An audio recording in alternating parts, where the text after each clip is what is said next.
عارفين إن في زيت اللي بيدهن منه بيخف من أي مرض؟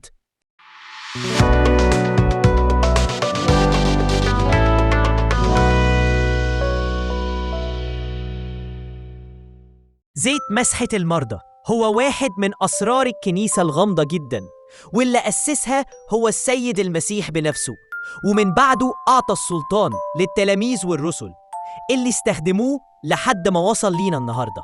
وسر زيت مسحة المرضى بيكون عبارة عن زيت زيتون نقي، وبيتصلى عليه صلاة سر مسحة المرضى، أو زي ما بتتسمى صلاة الإنديل، وبتكون يوم جمعة ختام الصوم.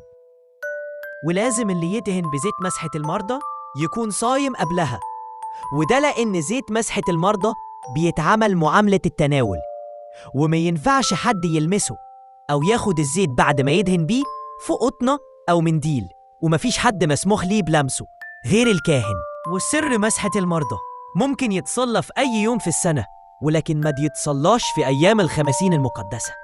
وانت كمان صلي معايا وقول: يا رب يسوع الطبيب الحقيقي، المس قلوبنا قبل أجسادنا، واشفي أمراضنا الروحية قبل الجسدية. املانا بزيت نعمتك، وارفع عنا كل ضعف ووجع.